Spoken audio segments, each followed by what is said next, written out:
የዩቲናስ ዝግጅት ከቀረበ በኋላ እንግዲህ የአዶናይ አድናቂዎች ለምን ልጃችን አልቀረበም ሲሉ በሰይፉ ቤቤስ ላይ ጠይቀዋል። የኛ ሐሳብ ሁሉም እየመጡ ምረጡኝ እንዲሉ እድል ማመቻቸት ነው። ስለዚህ አታስቡ፣ እስከ ዝግጅቱ መጨረሻ ድረስ የተመረጡ ቲክቶከሮች እየመጡ ምረጡኝ ይላሉ። በነገራችን ላይ አዶናይን እንዲመጣ ግብዣ ቀርቦለታል። መጥቶ የምረጡኝ ቅስቀሳ ማድረግ ይችላል። ሴፊሻ ለምን አንተ ሾው መቅረብ እንደማልፈልግ በግልጽና በክብር ላስረዳ ፈልጋለሁ። አንደኛ ነገር በአካል ይህ ጥያቄ ለመጠየቅ መጀመሪያ ሰላምታ ስልክ አንደኛ በክብር አላወራኝም፣ ችላ ብላኛል። it's okay maybe busy ሆነ ሊሆን ይችላል ወይም ሌላ ሐሳብ ኖሮ ሊሆን ይችላል። በጥሩ ነገር ምን ወሰደው። ሁለተኛ ጊዜ ከመኪና ወርጄ መኪና ውስጥ ነበር ካንተም አክብሬ መጥቼ ሴፊሻ እንዴት ነህ ሰላም ነው ወይ ብዬ ጠይቄ ዲቻ ቮይስ የሚባሉ ልጆች አሉ ከኔ ጋር ናቸውና ወደ አንተ ኢንተርቪው ቀርቤ እነሱ ሰው እንዲያውቃቸው ፈልጋለሁ ትንሽ ድጋፍ እንዲያገኙ ብዬ ጠይቄ ነበረ። የሰጠኸኝ መልስ ዝም ብለህ ነበር ያለፍከኝ። ኦኬ ችግር የለውም። ሶስተኛ ጊዜ ማናጀርህ ስልኬን ከሌላ ኢንፍሉዌንሰር ጠየቀ። ከዛ ያ ኢንፍሉዌንሰር ደግሞ እኔ ጋር ደወለልኝና ማናጀር እየፈለገ ነው የሴፉ አለኝ። ኦኬ ለምን እጠብቃለሁ እስከሚደውል ራሴ ወዲያውኑ ደውላለሁ። ደወልኩኝ። ከዛ ማናጀር ያለኝ አሜሪካ እንዳልክና ስትመለስ ደግሞ ስኬጁሎች እንዳሉክ ነው which ይገባኛል። ይሄም ሪስፔክትፉል ቢዚ የሆንክ ሰው እንደሆንክ እርግጠኛ ነኝ። ትልቅ ነገር ነው ያንተ ሴፉ ሾው ማለት ነው። በጣም ሪስፔክት አደርገዋለሁ።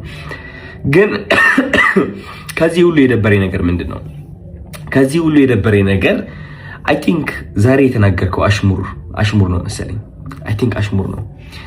አየህ እኛ ሰዎች ስንባል መጥፎ የሚባል ሳይድም አለን፣ ጥሩ የሚባል ሳይድም አለን።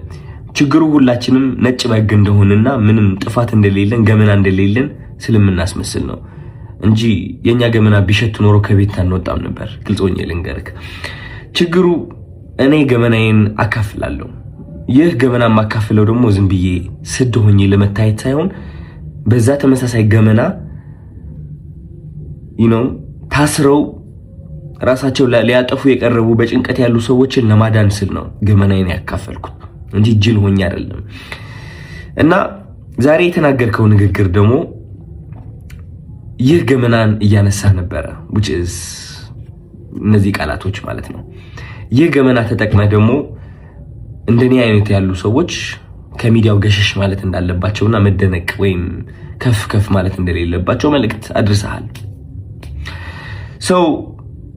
ችግሩ ምንድነው መሰለክ ሴፉ፣ የተናገርከው ነገርና ተግባርክ አንድ አልሆነም።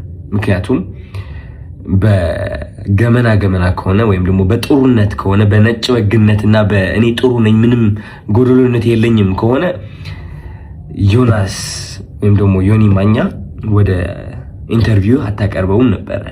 ምክንያቱም እሱ ብዙ ሰዎችን እየሰደበ ሃይማኖትንም ይሁን በፖለቲካም በብዙ ነገር ሰዎችን እየጠላና እያወዳደቀ የኖረ ሰው ነው። ግን አይ ቲንክ በጥሩ እናስበውና ዮኒ ማኛ አንተ ወደ ሾውክ የጠራኸው ጥሩነቱን በማየት ነው ብዬ አስባለሁ እንጂ መጥፎ የሚባለው ያ ገመና ወይ መጥፎ የሚባለው ሳይዱ ብታየው እንዴት አድርገህ ታመጣዋለህ? ግን ጥሩ ነገሩ አይተህ ወደ ሾውክ አቀረብከው ማለት ነው። ችግሩ ግን እኔ ላይ እሱ ነገር አላደረግም። አይ ቲንክ ያ ሁሉ ጥሩ ያደረግኩት ነገር ሳታይ ያቺ ትንጥ የዋገመና ያልካት ነገር ጠርተክ የተናገርከው ነገር ተናግረሃል። ምን ልልክ ነው የምፈልገው፣ ወደ አንተ ሾው መቅረብ የማልፈልገው ሳላከብርህ ቀርቼ ሳይሆን ወይም ሳልወድህ ቀርቼ ሳይሆን ኦፍ ኮርስ ወድሃለሁ፣ አከብርሃለሁ፣ እያየሁህ ነው ያደግኩት። ግን የተናገርከው ነገር ደስ አላለኝም። ከጥሩነቴ መጥፎነቴ መርጠክ ስላየክ ደብሮኛል። አይ ሚን ያንተ ምርጫ ነው። ኦፍ ኮርስ ሰይፉ ሁለት ሳይድ አለው። ብዙ ሰው ያንተ መጥፎ ሳይድ ሊያይ ይችላል፣ ብዙ ሰው ደግሞ ያንተ ጥሩ ሳይድ ሊያይ ይችላል። እኔ ደግሞ ያንተ ጥሩ ሳይድ ነው ማየት የምመርጠው። ገባህ አይደለ? እና ያኔ ያቺ ትንጥ የገመና የምትባለዋ ሳይድ እሷን ማየትህ ትንሽ ደብሮኛል። ስለ ምርጫ ቀስቀሳው ደግሞ ወንድሜ ያንተ ምርጫ ቀስቀሳ አያስፈልገኝም። እንግዲህ ሰው ከወደደ ከፈለገ ከመረጠ ይመርጣል፣ ነፃነት አለው። ምንም ምረጡኝ ብዬ አልተናገርኩኝም እኔ ማለት ነው። መኪና ባሸንፍ ብሸነፍ ሽልማቱ ቢመጣ ባይመጣ እኔ ዓለማዊ የሆነ ነገር ኦሬዲ ተለያይቻለሁ። ባለባበሴ፣ ባነጋገሬ፣ በፀጉር ስታይሌ ዓለማዊ የሆንኩኝ ሰው ልመስል እችላለሁ። ኦፍ ኮርስ ዓለማዊ ነን ሁላችንም፣ ግን ከመንፈሴ ጋር ግንኙነት አለኝ። ሰው ይህ ዓለማዊ ነገር ሊያስደስተኝ ወይም ሊያሳዝነኝ አይችልም። የሰው ጭብጨባ ወይም ደግሞ የሰው ጥላቻ ሊያወድቀኝ ወይም ከፍ ሊያደርገኝ አይችልም። ኦሬዲ ወድቄ ነበረ፣ አሁን ተነስቻለሁ። ሜቢ ልወድቅም እችላለሁ። ከዚህ ዓለም ነገር ተላቅቄያለሁ። ምክንያቱም ዋናው ስቃዬ እዚህ ዓለም ላይ ነበረ። ሰው ምርጫ ቅስቀሳ አያስፈልገኝም። እኔ ልልህ ፈልጌ ነው። እና ያ ሜቢ የሰው መጥፎ ነገር ለይተህ ትንጥዬ እሷን ከምታጎላት ጥሩ ሳይዱን አይተህ ብታደንቀው አይ ቲንክ ጥሩ ነው ብዬ አስባለሁ። ምክንያቱም እኔ እሱን ነው የምመርጠው። ዮኒ ማኛ ብዙ ነገርን ቢሰራ እኔ የማይለት እቺ ጥሩ ነገሩን ነው which is አንዳንዴ ያስቀኛል። ገባህ አይደለ? መጥፎ ነገር ከማይ ማለት ነው። ያ ምንም ምለው ነገር የለኝም። ልጅ ከበላ ከጠጣ በቂው ነው ለምትሉ ወላጆች ማለት ነው በጣም ደባሪ ናችሁ፣ በጣም ደባሪ ናችሁ። ችግር የለም አታብሉን እኮ ማለት እናንተ ባታበሉ ሌላ የሚያበላ ሰው አለ። ኢትስ ኦኬ። ልጅን የሚያሳድገው እግዚአብሔር ነው። አቡ ወላጆች እደጉ፣ ፕሊዝ እደጉ።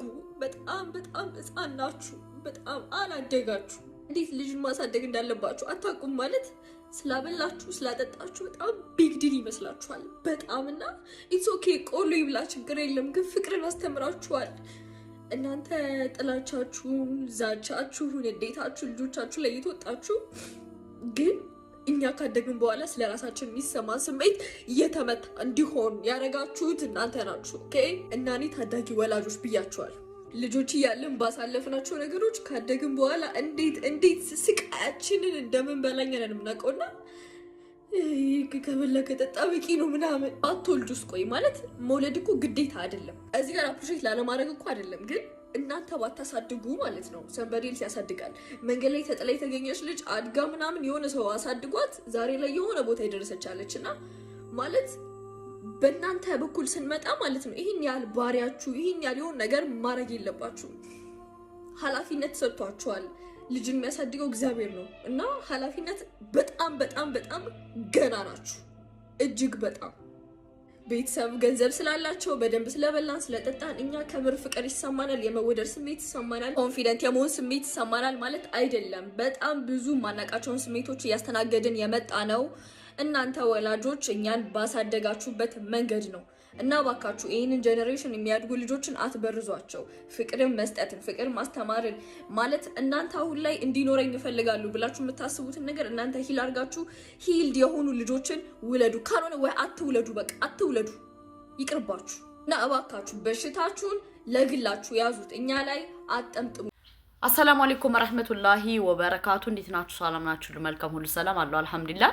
ይህ ቪዲዮ ከቻላችሁ ኮፒ ሊንክ ታብ ሼር ሪፖስት አድርጉልኝ ማለት ነው። እኔ የታዘብኩትን ነገር ነው የምናገረው። ባይዘው ሐሳብ ሰጥ ግን ለምን ሐሳብ ትሰጫለሽ ምናምን አትበሉ። ሐሳብን በሐሳብ ነው። እሱ ምንድነው ሰሞኑን እየታዘብኩት ያለ ነገር አንድ ነገር አለ።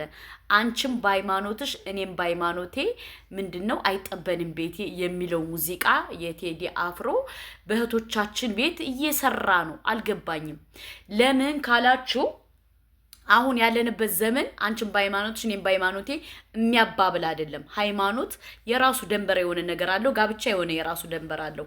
ለምንድነው እኛ ያልሁ ማለት እኔ መሰለን የሙስሊም እምነት ተከታይ ከሆንኩ ማግባት ያለብኝ የሙስሊም እምነት ተከታይ ነው። አንዳንዶች ግን አብዛኛውን ሴቶች ሙስሊሞቹ ነው ክርስቲያን ነው የሚያገቡት። ለምንድነው? እስኪ ከስድብ ነፃ ፕሊስ መልሱልኝ። ግራ ስለገባኝ ነው እኔ። አሰላሙ አለይኩም ወራህመቱላሂ ወበረካቱ። እንዴት ናችሁ? ሰላም ናችሁ? ለመልካም ሁሉ ሰላም አለው አልহামዱሊላህ። ያዶናይና እንግዲህ የሰይፉ ሾው ፍጥጫ አለ። ግን እኔ የገረመኝ ነገር የለመደ ልማድ ያሰርቃል ከማዲላል ያገር ይዘው በመጀመሪያ ደረጃ የሰውን ቢዚነት ከተረዳ ለምንድነው ማቴዶ? በሁለተኛ ደረጃ ደግሞ ማለት ህዝቡ ይቅርታ ይጠይቅ ስላለ የማወቅ ስሜት ተሰምቶ ከሆነ በጣም ተሳስተሃል አዶናይ ማለት ነው። ሂደ ከዛ መቅረብ አለብህ። ምክንያቱም ከሰይፉ ሾው ቀረብክ ማለት ብዙ እድል ይመጣልሃል። ካናዳ መታሃት ለምንም እንዴ $7 አለይ ብለ ሰብስክራይብ ለምነ ቲክቶክ ለምነ ጊፍት ተሰጠ ሂደ አሁን ጭራሽ ሰይፉ ሾው አልቀርብም ስትል ትንሽ አይደብርህም? እውነት ከመረራችሁ ምንም ማድረግ አልችልም።